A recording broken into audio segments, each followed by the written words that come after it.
第81章到达地下基地的入口，他们几人已全部被授予大校军衔，名义上隶属于军部某个特殊部门。刘亚威的爷爷原本就是北京军区的司令，他进入军部顺理成章，受其影响。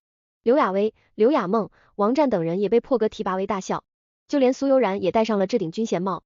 尽管苏悠然对军旅生活毫无兴趣，嫌军规太多束缚人，但在他那位将军外公的强制安排下，最终还是被强迫是编入军部序列。他对此倒也看得开，只当是多了个称谓。至于大校应担的职责，他丝毫不在意，依然我行我素。赵主席、宋将军也知道这种结果，不过也没说什么，毕竟军部承认了苏悠然的身份，日后有什么行动也好统一调度，一次性将6人跳级封为大校，这在过去从未有过，但眼下也是特殊时期。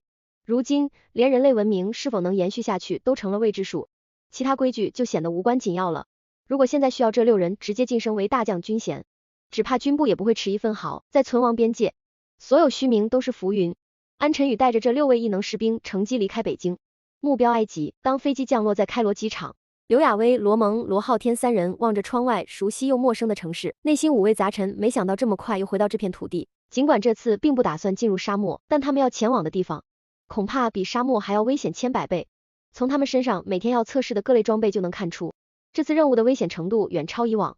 那些装备科技含量极高，有些甚至不是地球出品，然而它们的功能大多集中于通讯与逃生，这无疑暴露了行动背后的高风险。不过有安晨宇同行，大家的心还是安定不少。相比之下，苏悠然、刘亚梦、王战3人则显得既新奇又兴奋，他们都是第一次踏足埃及，自然充满好奇，而且他们即将进入传说中的外星文明地下基地，对此更是跃跃欲试。虽然他们都清楚行动的危险性，但军人天性便是迎难而上。刘亚梦与王战对此毫无惧色，反倒激发了热血。至于苏悠然，则完全不去考虑安危问题，他始终坚信有安晨宇在，自己的安全自然无忧。他更关心的是怎么把这趟旅途玩得尽兴。7人各怀心思走下飞机，其中苏悠然最为兴奋。他此前仅出国一次去美国，那次出行受到严密保护，哪像这次自由得多。终于可以撒欢了，他们没有选择高档酒店，而是找了一家普通旅店安顿下来，放好行李后，7人便围坐一处，等安晨宇讲解计划。我们休息一天，凌晨行动。王战，明天傍晚你去搞辆车，不能租，别留下记录。等抵达吉萨后，车子就弃了，行动就这么安排。明晚准时集合。说罢，安晨宇便开始检查装备。计划听起来意外的简单，众人面面相觑，随即各自散开休息。苏悠然则迫不及待拉着大家出去逛逛。刘亚梦、刘亚威和罗蒙3人自然不敢让他独自行动，纷纷陪同，其余人则留在旅馆休息。时间飞快流逝。第2日傍晚，6人背上背包集结出发。王战早已开好车，在楼下等候一辆偷来的豪车。他出身特种兵，改造之后偷车堪比开自家车般轻松。7人于晚上7点半抵达吉萨，将车随意停靠路边，开始徒步前往金字塔，很快就到达目的地。他们在原地休息，静待深夜降临。在寂静夜色与苏悠然的不耐烦中，午夜12点终于来临。7位强化人类毫无阻碍地进入金字塔，那些寻常机关在他们面前如同虚设。他们迅速找到了先前那间石室，7人从背包中取出装备，逐一穿戴完毕，并完成测试。确认一切就绪后，安晨宇低声念出一串听不懂的咒语，其实是一段用于激活通道的特殊频率声波。不久后，地面忽然一亮又一暗，那个通往地下基地的入口再度显现。目前无明显危险，通道可进入，记住，谁都不能离开我的视线。确认安全后，安晨宇率先踏入通道，其余6人紧随其后，沿着台阶无声下行。通道四周被红光映照，墙壁内似有自发光材料，随着下行，台阶越加宽阔，最终抵达尽头，一个约篮球场大小的地下广场。广场地面由巨大的规整石块铺就，比金字塔内部更显整齐。在广场尽头耸立着一道高大的大门，门前有一个1米见方、1.5米高的平台，除此之外空无一物。7人下完台阶后，通道口自动闭合，他们只是回头扫了一眼，便将注意力重新投向广场。四周墙壁嵌有发光装置，整座广场光线明亮，众人小心翼翼，没有贸然行动，等待安晨宇的下一步指令。他环视一圈，取出探测仪器四下扫描，又朝地面探测2分钟，确认无异常后宣布可以自由活动了。说罢便收起仪器，走向广场中央，将侦察机器人折叠收回背包。第82章思维连接系统。众人听到可以自由活动，紧绷的神经稍微放松，有的前往墙边观察发光物体，有的来到大门处，更多人则围在那块平台前。墙壁中的发光体类似灯管，嵌在石缝中，但并未发现供电线缆，大门材质未知，即使刘亚威也难以辨认，因而不敢贸然触碰。站在平台前的人最多有安晨宇、罗浩天、罗蒙和王战。苏悠然随意观察墙壁，刘亚薇与刘亚梦姐妹俩则专注于大门结构。出发前，他们已明确分工，王战负责全程跟随安晨宇，用摄像机与腕上笔记本记录细节，尽可能用大脑记下所有信息。刘亚梦与刘亚薇负责观察记录所有能看见的内容，罗蒙与罗浩天则为他们三人提供协助。而苏悠然，他一向不受控，干脆放弃布置任务。安晨宇站在平台前细看，判断这是一种控制装置，可能是进入基地的启动平台。平台上只有一个黑色显示屏，无任何按钮或插口。他尝试用手指轻点屏幕，推测可能是触摸式启动。众人屏息以待，王战的摄像机对准平台，准备记录信息，哪怕不懂也要全程留档。然而连续点按几次，屏幕仍无反应。罗蒙皱眉道：“这平台没有按钮，也没有插头。”苏悠然环顾四周，虽然他智商极高，但面对这种超越人类科技的装置也无从下手。他上前也点了几下，依然毫无反应。安晨宇却并不惊讶，要是随便一按就开，那才不正常。这文明等级已接近3级，甚至掌握了精神病毒技术，那可是4级文明的东西，说不定他们跳跃进化了。接着他看向苏悠然，悠然，你试着跟他沟通一下。跟谁沟通？苏悠然一脸错愕。安晨宇指着平台，你是说跟他沟通？苏悠然皱眉看向平台，你不会是让我打招呼吧？他走进平台敲了2下，喂，在吗？你睡着了没？醒醒啊！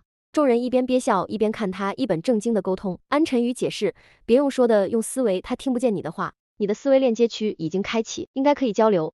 亚梦、王战，你们俩也试试。刘亚薇、罗浩天、罗蒙三人只强化了身体，未开发大脑区域无法进行思维连接。苏悠然、刘亚梦、王战三人闭上双眼，尝试与平台建立精神沟通。很快，王战眉头紧锁，刘亚梦紧随其后，额上渗出冷汗。安晨宇见状，嘴中轻吐一个无声音波，两人随即缓缓睁开眼，满脸疲惫。两人描述，他们一旦接触平台，精神仿佛陷入战场，思绪被强行干扰，越发紊乱。若非安晨宇及时干预，极可能脑损，甚至死亡。苏悠然没有流汗，但表情也变得古怪，先是皱眉，继而生气，脸色渐沉。众人紧盯他脸色变化，这预示他要发火了。他猛地睁眼，破玩意儿，开不了就开不了，装什么高冷？说罢，抬脚猛踹平台一脚。他此时的力气是常人的30倍，但平台却毫无反应，甚至连痕迹都没留下。悠然，怎么回事？你看到什么？罗蒙急问。这破平台让我输密码，我说没密码，他就让我滚出去。我问他密码几位数，他说密码没位数，是道题，然后就给我看了那道题，切搞笑，显然气得不轻。他说话了，你能听懂？罗蒙吃惊地问。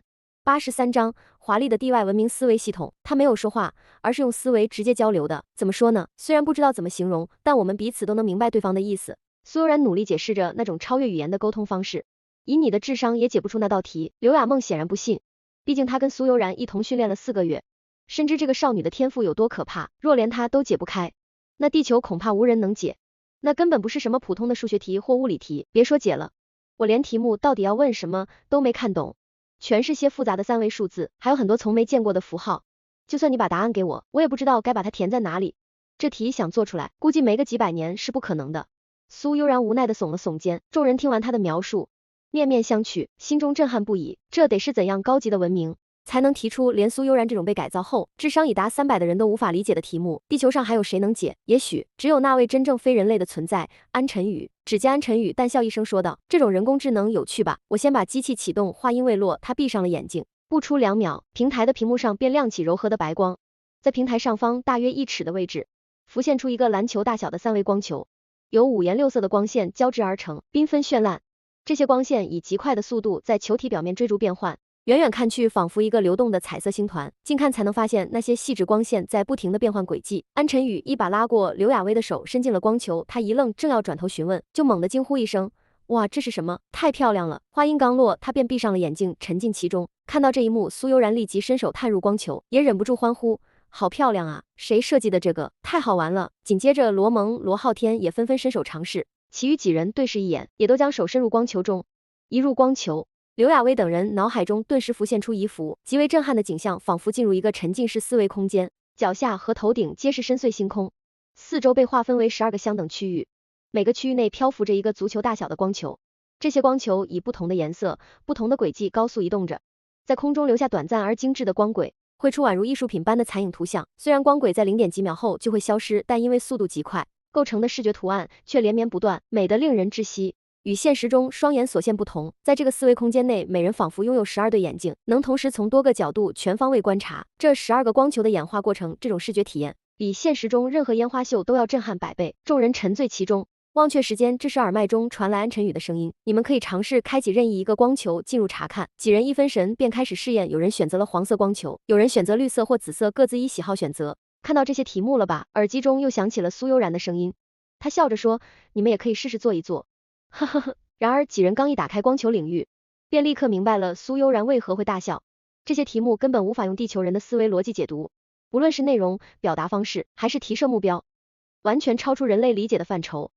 怎么退出？王战的声音在耳机中响起，用思维和系统交流，告诉他退出到上一级，他会执行。安晨宇简洁的指导，众人纷纷试验。苏悠然早已驾轻就熟，迅速在12个领域中巡游一遍后，便回到主空间欣赏光球烟花。他心知自己根本解不开那些题目，与其浪费时间，不如欣赏这宇宙级的视觉盛宴。其余人也很快学会了进出方法，纷纷效仿，放弃对解题的执着，沉浸于光影之美。基地的基本情况大致了解了，大家都退出来吧，我们该进去看看了。耳机中传来安晨宇的声音。众人虽有不舍，却也明白正事要紧，只得依依不舍地收回手。光球离手的瞬间，脑中的3维思维场景也随之消散，他们睁开眼睛，仿佛从梦中苏醒。苏悠然虽恋恋不舍，但他相信基地内一定还有更多神奇的事物等待着他。一个开门的程序就已经如此惊艳，接下来一定更加精彩。第84章进入地下基地。几人醒来后惊讶地发现，那扇原本紧闭的大门已悄然打开，原先的门体仿佛融入墙中消失不见，而门后则是一片漆黑，仿佛连一丝光线都无法渗透，宛如一个深不可测的黑洞。陈宇哥，这里已经很亮了，为什么门后这么黑？怎么光照不进去？里面不会有什么恐怖的东西吧？刘亚薇有些不安地问。安晨宇平静地解释，恐怖倒不至于，但这些天狼星座的文明生物具备领域的观念，他们不允许未被授权的生命体踏入自己的领域，若贸然闯入，必然是极为危险的。罗蒙语气凝重的确认，也就是说我们现在没办法进去。安晨宇点头，确实，如果就这样进去，你们没有存活的可能，不过只要获得他们的许可就能进入。苏悠然分析道，这些家伙都不知道沉睡了多少万年，怎么让他们许可？况且就算找到他们，也不可能答应让我们进入基地啊。安晨宇笑了笑，获得许可并不一定要亲自请求。问问王战，他刚才开的那辆车是不是也得到了车主的许可？王战应道，车当然是偷来的啊。苏悠然顿时领会，你是说伪造许可？我已经把你们的授权信息添加进系统了，可以进去了。安晨宇说着走向通道，当他踏入通道的刹那，整个通道骤然亮起，一层淡黄色的光芒自地面升腾，将整个空间环绕，仿佛置身于梦境之中。站在光中，安晨宇的身影似乎变得虚幻不实，令人仿佛在现实与幻想之间游移。他回头看了众人一眼，便继续前行。苏悠然见此情景，也跟了进去。刚一踏入通道，他脑海中就浮现出一条无声的思维信息，没有任何文字语言，却清晰如同亲耳所闻。欢迎回家，你属于3级人员。黄色光芒洒落在苏悠然身上，他穿着用特殊材料制成的衣物，内部还有隔热的特制内衣，因此身体并未有明显感应，但裸露的脸部却感受到一股温暖的光照，仿佛春日阳光洒落，舒适而柔和。看到安晨宇已前行10余米，他连忙追了上去。其余几人也陆续踏入通道，同样收到了3级人员的识别信息，纷纷感受到黄色光芒带来的柔和与温暖，不禁暗自惊叹，这科技太神奇了，连通道的光都能让人有种超越回家的舒适感。几人快步追上安晨宇、苏悠然。通道并不长，大约50米。当他们走出通道后，身后的光芒迅速消退，整条通道重新陷入漆黑之中。他们开始四下观察，王战的摄像机早在通道中就彻底失灵，无法录像。他尝试重新打开，依旧毫无反应，便将其收进背包，暗自叹息。出现在眼前的是一个庞大的地下广场，规模比之前的大出许多，足足有2个足球场那么大。尽管他们感觉下行的楼梯不多，只有几十节，按理说此地应仅在地表之下10几米，但眼前这巨大的空间却高达数十米，广阔无垠，令他们疑惑不解。实际上，他们并不知道刚才通过的通道并非简单的水平通道，而是某种空间转换结构。他们在不知不觉间已被传送至地表下数千米的深处，若无授权，任何人进入都会在通道内瞬间被高温化为烟尘。那温和的黄色光芒对授权者而言如沐春风，而对未授权者则是数千摄氏度的灼热与灭顶之灾。广场前延伸着3条宽阔的通道，形状酷似地铁隧道，却比地铁规模大得多。每条通道高约40米，宽近60米。入口处停泊着一排排飞行器，外形如同大型气垫船，但更为庞大，并悬浮在空中，显然配备了对抗地球重力的装置。飞行器的型号各异，小的可容纳10余人，大的则拖挂多节货箱，如同空中货运列车。尽管通道庞大，但飞行器数量并不多，粗略数来约有60-70艘，平均分布在3条隧道前。广场的地面、墙壁与顶部皆由一种未知金属构成，坚固无比。王战拿出军刀，试图在地面上划痕，竟连一丝痕迹都未留下。他现在的力量已是常人的10几倍，几近20倍，竟仍无法破坏，足见这种材料的强度远超钛合金。如此庞大的地下空间，竟然全部用这种材料建造，这背后的资源与技术之强，令人难以置信。除了这几十艘飞行器，整个广场空无一物。看来若想进一步探索，只能乘坐这些飞行器。安晨宇望向其中一架飞行器，那艘飞行器竟缓缓降落在他们面前。哇，飞行器怎么会自己下来？晨宇哥，是你控制的？刘雅薇惊呼。安晨宇回答，和刚才一样，思维沟通，便走上飞行器。紧接着又有一艘飞行器降落，原来是苏悠然用思维换来的。他一跃跳入座舱，随即飞行器缓缓升空，在空中轻盈地盘旋数圈，嗖的一声飞入左边通道，瞬间消失在众人视野中。速度之快，已难以测量。第85章比国家还要庞大的城市。安晨宇见苏悠然驾驶飞行器飞入隧道，立刻下令关闭舱门，操控飞行器紧随其后。不出数秒，2艘飞行器便消失在隧道尽头。我们也一人一艘练习一下吧。罗蒙提议到，这些飞行器这么先进，应该有完善的安全系统，而且这里空间开阔，不会妨碍任何人。众人纷纷点头，跃跃欲试，每个人都渴望亲身体验这外星科技的神奇之处。他们原以为这类飞行器大家乘坐一艘就行，直到看到苏悠然直接登上一艘，化作一道流光没入隧道深处，才明白系统会按授权为每位驾驶者分配一艘。他的精神力极强，几乎是瞬间完成绑定。众人暗感叹，这才是真正的天才。他们纷纷启动连接程序，随即又有数艘飞行器降落。整个过程比想象简单得多，很快便投入试飞。飞行器与人工智能系统连通，只需以思维指令操控，便能自动驾驶，无需双手操作。一旦坐上驾驶位，座椅旁便浮现出柔软的透明束带，温和的固定成员身体。整个座椅采用类似柔性橡胶的材质，贴合身体，极为舒适。透明的飞行舱罩将外部景色尽收眼底，座椅更可随意转动，只需一念之间，便能变换角度。飞行器也能横向摆动，快速加速，操作简便。只要成员不晕眩呕吐，便可尽情飞行。飞行速度共分5档，前4档可由人工控制，第5档则是极速模式，输入目的地后，系统会以最快速度前往。苏悠然显然已经开启了第5档，几人调试完飞行器后，也纷纷启动自动驾驶系统，以极速冲向左侧通道尽头。嗖嗖嗖嗖嗖，5架飞行器如离弦之箭消失在广场尽头，现场再次归于寂静。广场并无额外照明设备，因其墙体、地面与顶棚皆为可发微光的特殊材质。光线柔和，亮度约等于40瓦的灯光，显得静谧而空灵。几人飞行途中，心中都对苏悠然心怀感激，若不是他带头尝试，他们或许仍未迈出第一步。他们飞行在空旷隧道中，周围空无一物，显得诡异而神秘。隧道宽阔无比，仿佛为巨型交通系统设计，其构造材料与先前广场一致，让人惊叹如此庞大的工程所需矿产资源之巨，已无法想象。数分钟后，飞行器陆续减速降落，他们估计至少飞行了上百公里。却几乎感觉不到时间的流逝。这些飞行器无燃油气味，无引擎声响，科技水平远超地球现有技术。喂，能听到我说话吗？罗蒙尝试通过耳麦呼叫，却无人回应。喂喂喂，他连呼几声，依旧没有反应。他从飞行器中看到，前方停着2艘飞行器，显然是安晨宇和苏悠然先一步抵达。他也降落了飞行器，其他人紧随其后。刚走出舱门，罗蒙又喊了一声：“现在能听到我说话了吗？”刘雅薇回应：“很清楚啊，怎么了？刚才我在飞行器里怎么喊你们都没反应。”陈宇哥和悠然呢？罗蒙四下寻找那2人。刘雅薇说道：“可能在外面吧，我们出去看看。”眼前是一处类似车站的停靠平台，停着几艘飞行器，周围空无一物。前方不远处有几道小门，高约4米，宽2米，静静关闭着。几人刚靠近5米范围，几道门自动开启。透过门口，他们终于看见安晨宇与苏悠然正站在门外的一侧，凝视着外面的壮丽景象。他们跟着走出门外，顿时也被眼前的场景震撼得说不出话来。那不再是一座城市，而更像一个国家。整个空间高达数千米，顶端隐没在光辉之中，四周广阔无垠，一眼望不到边际。他们站立的位置宛如一个中转车站，周围环绕着各类奇异建筑，有圆形的、方形的、高耸的，甚至还有类似金字塔结构的奇塔，错落有致的分布其间。地面道路宽达5米，四通八达，构成完整交通网络。最令人惊讶的是，这些道路干净无尘，仿佛刚清扫完一般，光洁如新。在高空之中，一个巨大宛如太阳的球体正缓缓散发柔和光芒，照亮整个地下城市，如白昼般清晰，但丝毫不刺眼，照在脸上甚至有种温暖舒适之感。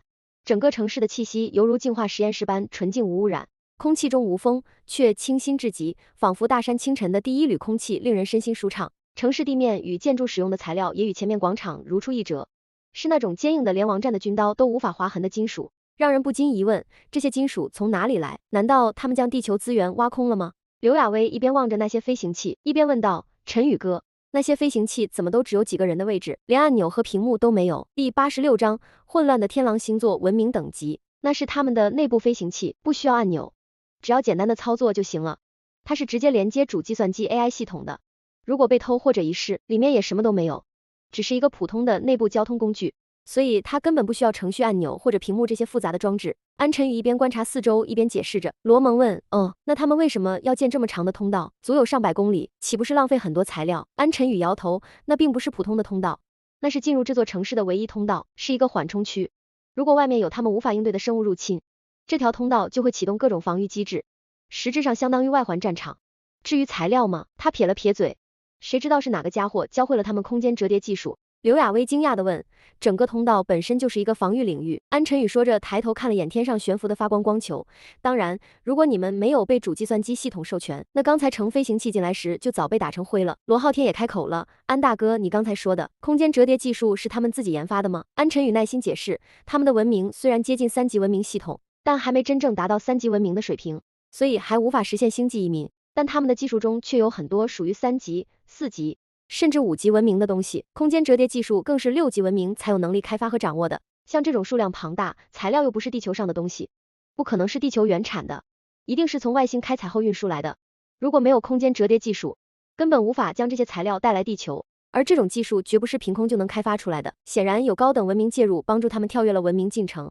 能够传授空间折叠技术的，恐怕至少是7级甚至8级文明的存在。这种技术类似你们地球佛家所说的那须弥于芥子，通过强大的能量爆炸以及特殊的能量规则开辟一个独立空间。开辟完空间后，可以将需要储存的材料装入其中，再一同携带。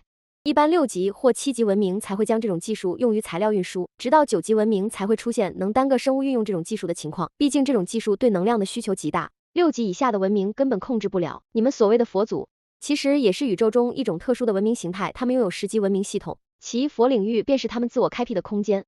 我曾去过一次，是一种非常友好的文明。说完这番话，安晨宇走向旁边一个1尺见方的平台，那平台约有1.5米高。苏悠然忍不住问道，晨宇哥，那你是几级文明的生物？语气中带着浓浓的好奇。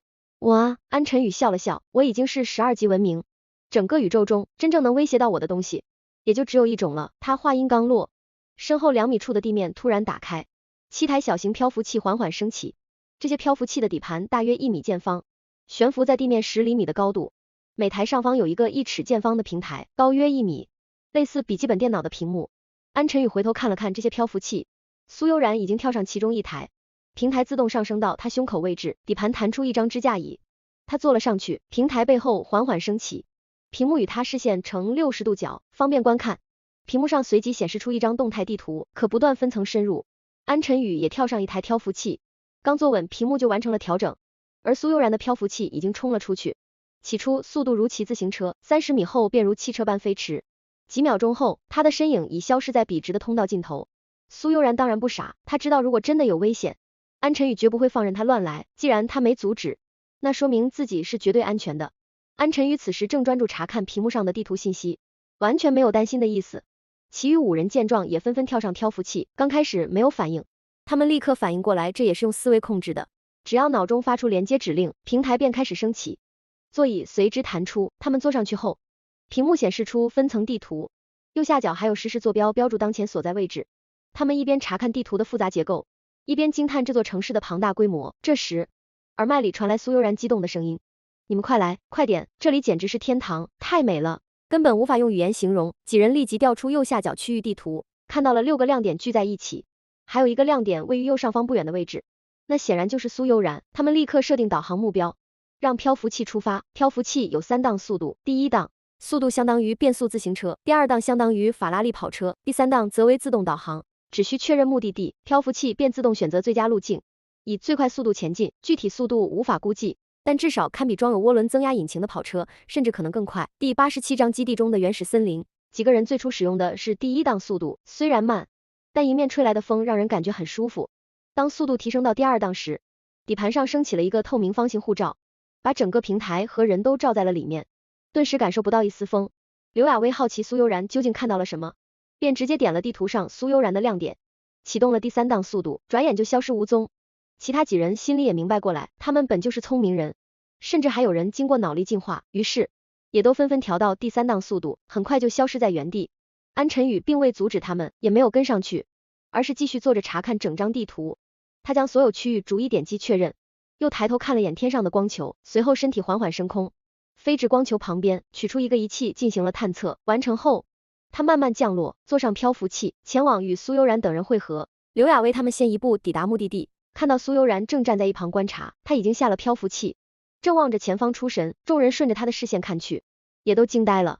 这是原始森林，这里到底有多大啊？我的天，我都快晕了。刘亚薇一边左右张望，一边惊叹着，眼前是一片仿佛永无边际的森林，密集程度堪比原始雨林，无论是左边、右边还是远方，尽是绿意蔓延，看不到尽头。他们很快意识到，刚才在地图上看到的那个圆圈，其实就是这片森林的标识。然而，地图上的圆圈可没显示出它如此宏大。森林中各种植物应有尽有，花草树木灌木丛密密麻麻，还有许多他们从未见过的奇异植物，看样子已经生长了数千甚至上万年。可奇怪的是，远处为何看不到这些高大的树木？罗蒙一边盯着森林边缘，一边低声问道，这里会不会有动物？话音刚落，前方的灌木丛便剧烈晃动了几下，几秒后，一只形似母狮的动物缓缓走了出来，它的獠牙又长又尖，直接露在嘴外，四肢更是比地球上的狮子还要粗壮，整只兽显得又瘦又有力量，明显是肉食动物。众人一见这凶猛的家伙朝他们走来，条件反射的纷纷跳上漂浮器，只有苏悠然还站在原地，甚至还向前走了2步，仔细打量着这只野兽。悠然小心，快上来！罗蒙看他不仅没后退，还靠得更近，吓得大声喊了起来。那只野兽一双眼睛死死盯住苏悠然，忽然猛扑过来，速度之快堪比猎豹。众人都紧张的心跳加速，完了，他们没有武器。安晨宇也不在现场，虽然苏悠然的身体素质极强，但谁知道这种动物能不能对抗得了？万一出了事怎么办？然而，就在那只野兽距离苏悠然还有2米左右时，突然砰的一下被反弹了回去，重重的摔在地上。虚空中闪过一道微弱的黄色光幕，转瞬即逝。那只野兽晃了晃脑袋，站了起来，呲着牙对苏悠然呲了一下，然后转身钻进灌木丛中，仿佛从未出现过。众人松了一口气，也纷纷从漂浮器上下来了。他们先前跳上飞行器，只是出于人类的本能恐惧，尽管有些人身体力量已接近人类极限的80倍，理论上足以不惧此类猛兽，但内心深处的恐惧仍未完全消除。更何况他们也意识到，如果这种动物能自由出入，那这片城市早就成了野兽出没之地。可他们在城市里连根毛都没看到，说明这些生物其实根本出不来，这才是苏悠然毫无惧意的根本原因。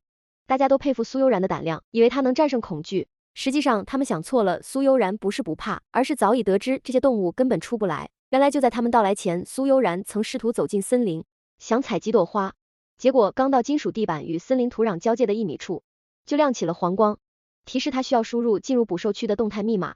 他当然没有密码，所以并未进入。于是当大家赶来时，他便站在那里等他们。当那只猛兽扑出时，苏悠然甚至露出了笑容，心里暗道，哼，我300智商都破解不了密码。一只低等掠食者想出来，做梦，要是你真能冲出来，我干脆撞墙自尽算了。他那份从容，正是源于理性判断与信息优势，而非盲目自信。果然，野兽被结界反弹，苏悠然更放心了。几人纷纷围拢到他身边，仔细观察着眼前的森林。他们刚才也都看到那道黄光的闪烁，判断出是一种保护屏障。大家也尝试接近森林边缘，但都被提示输入动态密码，才明白苏悠然早已测试过，怪不得他一点也不怕，反倒让他们白白担心一场。这个森林到底存在了多少年啊？你们看那棵树，得上百人合抱才能围住吧？还有那花，好大，我从来没见过这么大的花。刘雅梦指着森林里的奇景，一脸惊叹。众人早就注意到了这些奇异景象，但这里实在太怪异了，几乎让人目不暇接。你们看，那是蝴蝶！刘雅薇忽然惊呼，顺着他手指的方向望去，几十米外，一只巨大的飞行生物正朝这边飞来。它拥有和蝴蝶一样绚丽的翅膀，色彩斑斓，形态优美，每只翅膀长达2米，宽半米。但仔细一看，它的头部却更像是一只小翼龙。第88章1000万平方公里的基地，几个人从未见过如此巨大的蝴蝶，都缓步靠近防护罩，仔细观察。那蝴蝶缓缓飞来，直到离他们只有3米左右的距离。众人终于看清了它的全貌，它拥有翼龙的头部，蝴蝶的身体，还有一条修长的尾巴，身体不算大，藏在翅膀之间，但生有10几条钩状的腿，看起来相当诡异。还没等他们看仔细，那只蝴蝶忽然张开嘴，一条舌头猛然弹出，砰的一声，在伸出1米左右时撞上了防护罩，被弹了回去。只它发出一声尖锐叫声，随即拍动双翅重新飞了起来。众人见那条舌头袭来，几乎是本能的迅速后退，连苏悠然也不例外。他们虽然都经过身体强化，但这种突如其来的攻击依然激发了人类原始的自我保护机制。舌头才刚伸出半米，众人已退出了数十米开外。其中反应最快的是刘雅薇和另外2个经过强化的人，他们一口气退了30多米，展现出惊人的速度和力量。王战反应最慢，只退了12米，是最靠近蝴蝶的一个。他看着后方其他人，苦笑着摇了摇头。刘雅梦退了15米，苏悠然则退了20多米。那3位怪物级进化者几乎退到了40米开外。众人松了一口气，又陆续走回防护罩前。呼，吓死我了！苏悠然拍了拍胸口，还有些后怕。你也知道害怕啊，罗蒙打趣道。我还以为你天不怕地不怕呢。苏悠然回嘴，哼，你跑得比我还快，肯定更害怕。谁想到这么美丽的家伙会突然进攻，根本不是蝴蝶，是怪物。刘雅薇也感叹道。是啊，蝴蝶哪有恐龙的脑袋和尾巴，而且居然还会主动攻击，那舌头好长，速度也快得惊人。这片森林的动物好像都具有攻击性，太危险了。幸好有防护罩，不然他们若是都跑出来，那还得了。王战虽然是特种兵出身，也接受过改造，但面对这种非地球级别的猛兽，也不免心生忌惮。毕竟在场众人中，他的身体素质最普通。正说着，安晨宇驾着漂浮器赶来了，虽然飞行几乎无声，但众人的感知能力早已远超常人，再加上金字塔内耳边的听力辅助装置，他们早已听见了风声。怎么样，这森林不错吧？没见过这么原始的景观吧？它已经存在了数万年了。安晨宇下了漂浮器，问起众人的观感。安大哥，这森林里的动物好像都很危险。王战立即提出了自己的担忧。身为保障队伍安全的人，他必须优先关注潜在的威胁。安晨宇笑着回答，当然了，这里是他们的捕猎区，怎么可能不危险？这里不仅有地球的生物，还有一些来自其他星球的。天狼星座的生物虽然还没达到3级文明，依然需要食物补充能量，所以经常会来这片区域捕猎。等会儿我们也进去捉几只，尝尝味道如何？我想应该不错。他说的轻松自在，仿佛进森林吃顿烧烤而已。众人对视一眼，心里齐声吐槽，进去捉动物吃，别到时候还没捉到猎物，反倒成了猎物。眼前这些猛兽一个比一个凶猛，哪像是能随便吃的样子，连苏悠然都没附和。看得出来，大家都觉得这不是个好主意。安晨宇见众人表情有异，也没多说，只是轻轻一笑。罗蒙看着那些古老的树木，提出了疑问，晨宇哥，埃及金字塔建造也不过几千年，而这片森林却已经有数万年了，这怎么解释？可能是他们早在几百万年前就存在于此，而几千年前才开始从基地外出，也可能是他们几千年前才来到地球，然后用某种方式将这座基地整体从宇宙航空母舰转移到地球地下。安晨宇分析了2种可能性。宇宙航空母舰那得有多大，能装下整个城市，还能转移到地下几千米，这得需要多么不可思议的科技。罗浩天已经说不出话了，完全超出了他的认知范围。罗蒙换了个现实点的问题，那这片森林有多大？大概100平方公里吧。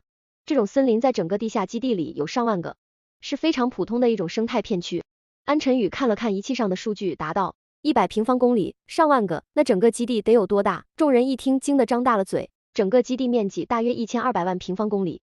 划分为12个区域，每个区域平均100万平方公里。你们之前在主门前看到的12个光球，其实就是这12个区域的引导系统。3个通道分别连接这12个区域，每4个区域共用1条通道。安晨宇简要解释道。他们恍然大悟，原来主门前的12个光球各代表一个区域，只是他们当时没人能解锁那些题目，也就无法了解更多信息。现在听安晨宇这么一说，才对这座基地的规模有了真正的认知。1200万平方公里，地下建筑，12个功能区，这个规模和技术对人类而言几乎是科幻中的幻想，早已无法用现有文明逻辑去理解。他们意识到，所谓文明等级，人类连门槛都还没摸到。走吧，我们先四处逛逛，看看能不能发现点什么。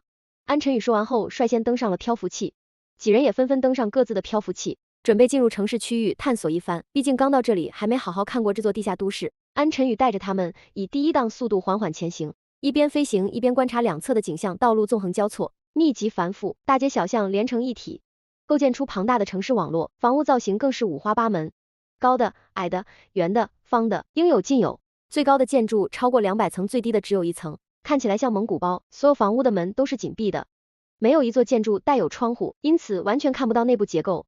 至于颜色，每栋建筑几乎都是相同的灰白色，没人知道这是材料本身无法上色，还是天狼星座的生物本身就是色盲。相比之下，他们在大门前广场上看到的材料会发出柔和光芒，温度约在40度左右，通道里的材料也是如此。但一旦出了通道范围，建筑就不再发光，说明通道与广场所用材料和城市内部使用的材料并不相同。第89章外星文明先进的建筑理念。逛了一会儿，安晨宇停下漂浮器，停在一栋30多层的大楼前，他带头下了漂浮器，其余6人也跟着一起走向大楼。当他们走到大门2米处，门自动开启了，门内一片漆黑，几秒后，柔和的亮光渐渐亮起。安晨宇率先走了进去，其他人紧随其后。但刚踏入大厅的那一刻，除了安晨宇之外，其余6人都愣住了，他们的思维还停留在地球人的建筑常识中，一时间完全转不过来。距离大门约5米处，正中央放着一个1尺见方、1.5米高的平台。他们已经见过多次这种平台，知道它是建筑的控制系统，几乎所有设备、设施的启动、设置都由它控制，大家早已不陌生。但奇怪的是，整整一个几千平方米的1楼空间，竟然毫无遮挡，空无一物，除平台外，只有平台后方墙壁上的4扇门，其余全是光秃秃的墙面，整个楼层没有一扇窗，站在任何角落都能一眼看穿整个空间。天哪，一层楼就是一个房间，而且连一扇窗都没有。几人心里同时冒出疑问，眼神中满是困惑。陈宇哥，这是什么情况？难道外星人盖楼都这么简单粗暴？一整层只隔一个平台，体型太大，需要空间。罗蒙忍不住提出了问题，可他们的飞行器也很小啊，这说不通啊。安晨宇笑了笑，呵呵，这是5级文明的建筑方式，不是你们理解的一层一个房间，我给你们演示一下就明白了。说完，他走到平台前，平台上的屏幕亮起，同时高度从1.5米下降到1米。随后，屏幕上方出现了一块3维投影平板，悬浮在空中。随着安晨宇的思维转动，平板上不断浮现出虚拟的墙面，将整个区域划分成多个区块，每面虚拟墙上都打开了一扇门，布局灵活，富有逻辑。几人正看得出神，就发现四周的真实空间也开始同步变化，地板上缓缓升起了与虚拟墙面一致的真实墙体。转眼之间，原本空旷的大厅变成了一座布局合理的大楼内部，有走廊，有房间，有结构。他们跑向最近的房间，门已经缩入墙中，房间约100平方米，墙上有2扇窗户也已经开启，能看到外面的天空、光球和周围建筑。众人这才真正理解了这种建筑设计的奇妙之处，整个楼层可以根据需要任意划分和调整结构，随时分割、合并，不像地球的建筑，一旦结构固定就无法更改。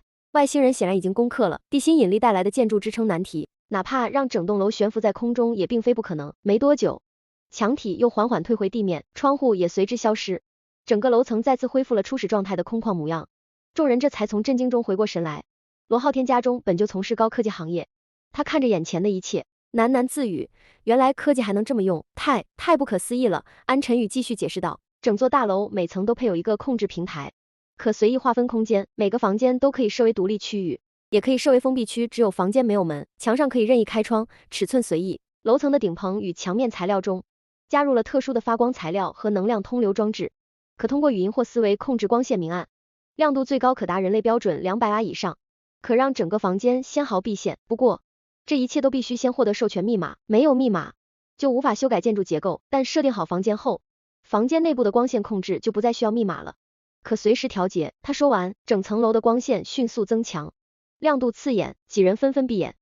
好了，太亮了，快让它暗下来。苏悠然捂着眼大叫。片刻后，光线逐渐暗淡，恢复初始亮度。刘亚薇指着后方问，陈宇哥，那边的4扇门是电梯吗？是的，我们上去看看。安晨宇说着走向其中一扇门，电梯旁的墙上有一个小圆球，他轻轻触碰，那扇门随即打开，众人缓步走入。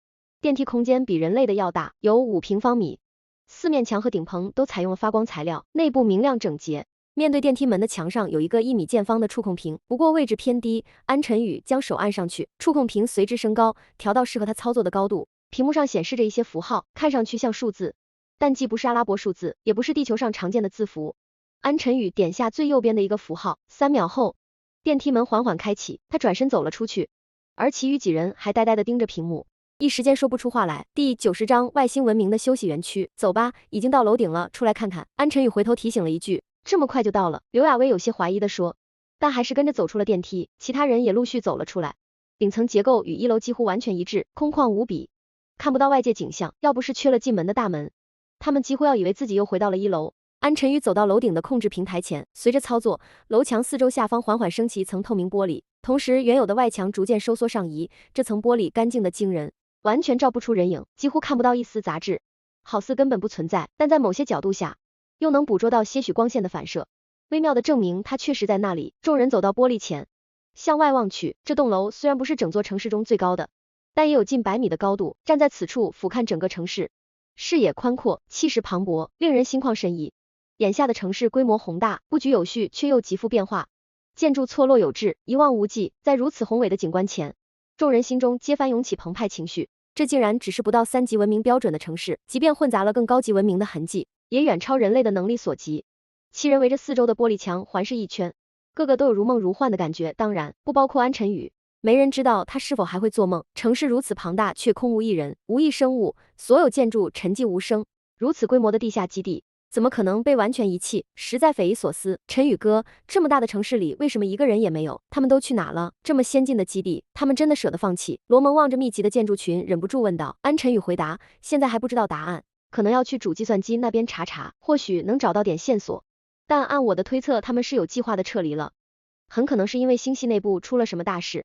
刘亚薇不禁打了个寒战道，上千万平方公里的城市，那得能容纳多少人口啊？难以想象。安晨宇解释道，我们目前看到的只是其中很小的一部分。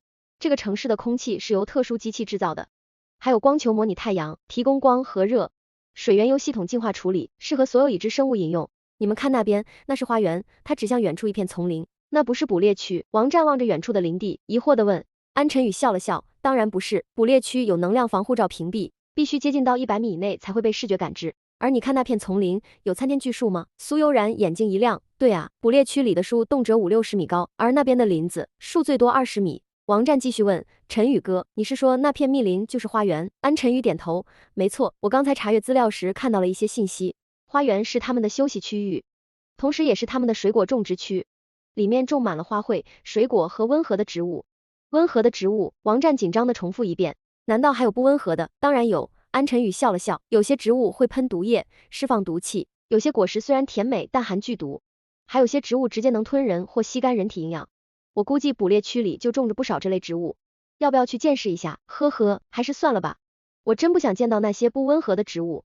王战苦笑着摆手，他可不想为了长见识，把自己送去当那些危险植物的养料。花园里有水果吃，太好了！苏悠然兴奋地叫了起来，我都快忘记吃东西这回事了。确实，自从进入这个城市，他就被各种新奇事物吸引，早把吃饭这事儿抛到脑后。放心吧，那里水果种类丰富，整个休息园区的面积大概有20平方公里，而这样的园区还有很多个。安晨宇一边说着，一边转身朝电梯走去。20平方公里都是果园，刘亚薇结巴了。其他人虽没说话，但脸上的表情都写满了无语。这哪是果园，根本是果星了。苏悠然第一个小跑着跟了上去，几乎是小跳着进了电梯，其余人也赶紧跟上。出了大楼，众人各自登上挑浮器，由安晨宇带队前往休息园区。当他们抵达目的地后，一切正如安晨宇所言，休息园区也是望不到尽头的广袤区域。但与捕猎区不同，这里没有防护隔离，也不需要输入动态密码，自由出入。苏悠然第一个跑了进去，像个小孩子一样充满好奇，其他人也紧随其后。园区内果然种满了各类植物，色彩斑斓，芬芳扑鼻，处处是花卉与果树，许多水果熟透了，散发着诱人香味，有不少还在半生不熟之间。除了地球常见的苹果、梨、葡萄等果树，还有不少从未见过的奇异果实，形状颜色各异，宛如童话世界。园区中建有通透的走廊，蜿蜒穿梭在树木、草丛、花丛之间，即使经历了数万年，这些走廊仍洁净如新。走廊两侧半米范围内无任何植物侵占，似乎有一道无形的保护立场。走廊四通八达，每到一个分岔口都会出现一个控制平台，显然是用来调节走廊或园区内某些功能的，但他们具体能控制什么，目前还不得而知。苏悠然体能惊人，一边观察植物，一边沿着走廊奔跑，跑了约200米后，他忽然发现了一片瓜地。这些瓜地看上去类似西瓜地，但颜色是黄绿色的，大小也更大一些，一般都有2尺直径。他跑过去抱起一个瓜，拽断藤蔓后就飞快跑回走廊，四下张望，没有桌子，他干脆就地将瓜放在地上，拔出随身携带的军刀，熟练地切开了它，瓜一开二半，流出晶莹汁液，果瓤是清新的绿色，只有几粒巨大的绿色瓜子，